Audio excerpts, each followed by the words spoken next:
Para bapak dan ibu dan saudara-saudara sekalian yang kami cintai dalam Yesus Kristus, memang kekayaan identik juga dengan kehormatan, dan itu sangat dikejar-kejar oleh manusia. Segala cara sebuah negara pastilah berusaha untuk membuat supaya negaranya kaya. Seperti undang-undang Omnibus Law itu kan, sebenarnya untuk memperkaya kita semuanya. Karena memang kekayaan itu penting. Saya tak bisa membayangkan umpamanya orang yang kaya yang mempunyai 2.000 atau 3.000 triliun. Ada ya yang punya Facebook itu 2.000 triliun duitnya. Mau kemana lah duitnya ini? Tapi kan duit kita aja 100.000 udah lumayan. Ini 2.000 triliun. Jadi, tapi itulah keterikatan dan terus berpikir supaya kaya, supaya lebih kaya, supaya lebih kaya. Ada seorang kaya itu dari tadi katanya, ketika pas karam kapal pesiar yang besar itu dekat Pulau Sisilia beberapa tahun yang lalu. Jadi memang namanya kapal mewah kan, keliling. Jadi dia orang kaya dan betul kaya. Dan sialnya dilanggar kapal ini, batu karang kan hancur, terbaliklah. Si bapak ini terjun ke laut dan dia mengambil rosarionya. Tuhan, Bunda Maria, tolonglah aku, tolong. Berdoalah dia, dan dia terus berjanji, Tuhan, kalau saya selamat sampai ke darat, setengah hartaku akan kuberikan, akan kuserahkan. Dan rupanya Tuhan mendengar doanya, datanglah tim SAR, selamatlah dia. Dan sampailah dia di darat, di rumahnya. Tapi kemudian dia berpikir-pikir, ya, setengah udah janji aku kepada Tuhan. Apartemenku ada 50, jadi 25 harus kujual. Ferrari ada 2, jadi 1 untuk mereka. Mall saya ada 20. Sudah menjaring pula ke seluruh dunia, harus kuberikan setengah. Mulai lihat di sini. Padahal dia sudah selamat, nyawanya sudah selamat. Kemudian apa yang dikatakannya Tuhan? Kekayaan di laut lain dengan kekayaan di darat. Waktu di laut itu memang inilah kekayaanku. Diambilnya dompetnya, ada $10.000. Tak apa-apalah, 10.000 ini suka berikan. Terima kasih Tuhan. Inilah dia akal-akalinya Tuhan kan, karena memang harta itu begitu mengikat dunia. Pada hari ini kalau kita dengarkan sekali peristiwa Yesus mengajar banyak orang, salah seorang dari mereka berkata kepada Yesus untuk membagi harta warisan. Memang pada waktu itu hukum-hukum Yahudi atau kebiasaan-kebiasaan adat istiadat Yahudi ialah kalau ada persoalan mereka bertanya kepada orang yang berwenang, orang yang dianggap lebih pandai itu pengetahui. Dan dalam hal ini memang Yesus dianggap sebagai yang berwenang dan pengetahui, maka nggak apa-apa, nggak salah itu ditanya. Kalau memang hukum yang lebih keras lagi itu harus sampai kepada pejabat pemerintah Romawi. Ini ditanya Yesus, tapi Yesus tidak mau menjawab. Saudara, siapakah yang mengangkat aku menjadi hakim atas penengah bagimu? Lebih baik orang lain tahu usah aku. Dan disinilah kesempatan Yesus mau menunjukkan ada suatu warisan yang lebih besar yang harus dipikirkan oleh manusia. Orang yang tadi yang meminta jawaban itu, memang Tuhan akan memberi jawaban. Tapi Tuhan rupanya Yesus memberikan jawaban untuk semua, bukan hanya untuk kamu. Orang banyak itu. Dan jawabannya ini memang jawaban yang tulus, bukan jawaban yang menjebak ya. Kan banyak juga pertanyaan-pertanyaan dibuat oleh orang Yahudi untuk menjebak, seperti apakah boleh memberikan kepada kaisar dan itu menjebak. Kalau ini tulus.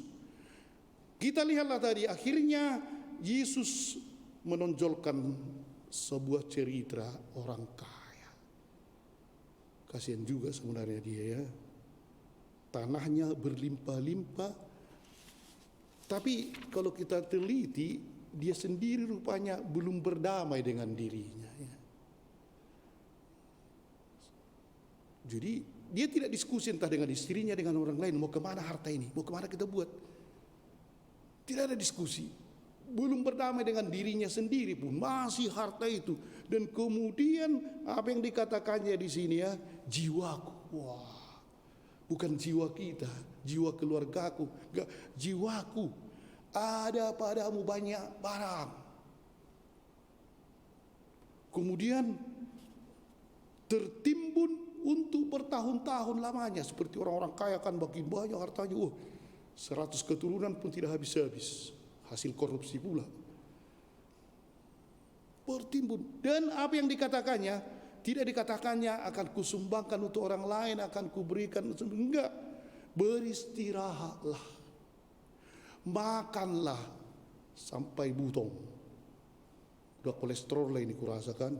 Minumlah, bersenang-senanglah. Wah, banyak sebenarnya di antara kita begitu ya.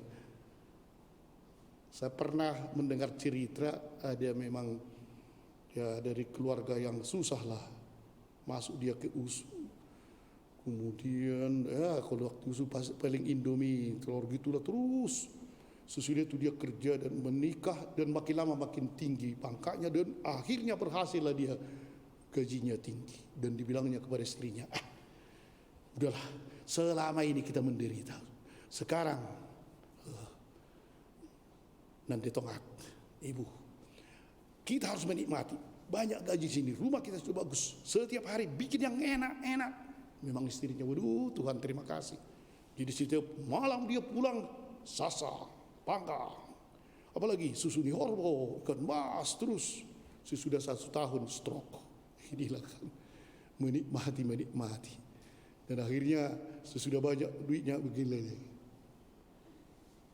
sampai sekarang. Nah, ini para bapak dan ibu, karena nikmatilah, beristirahatlah, makanlah, minumlah, bersenang-senanglah. Dan tak sempat dia diskusi dengan Allah ya, padahal Allah sebenarnya sudah berkata kepadanya, hai orang bodoh, pada malam ini juga jiwamu akan diambil daripadamu. Bagi siapakah nanti apa yang telah kau sediakan itu? Sebenarnya Tuhan jangan dulu.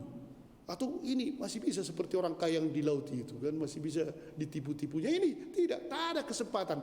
Dia belum bisa berdamai dengan dirinya, apalagi dengan Tuhan. Disinilah rupanya harta itu memperbudak seluruh dirinya, seluruh keinginannya, seluruh hasratnya diperbudak oleh harta itu. Tidak ada lagi di luar itu.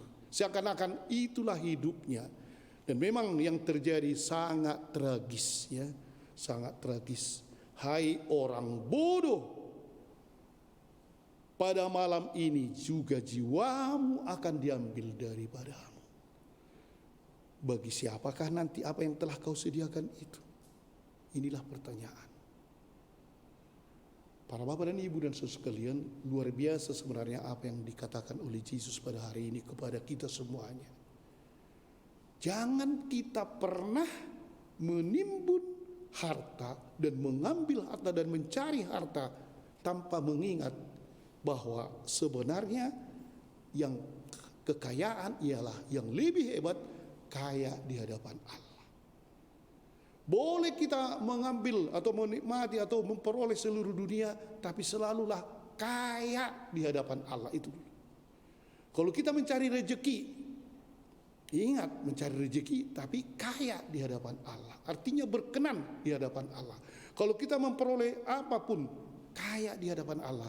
Jangan kaya di hadapan manusia, karena itu bisa menyesatkan.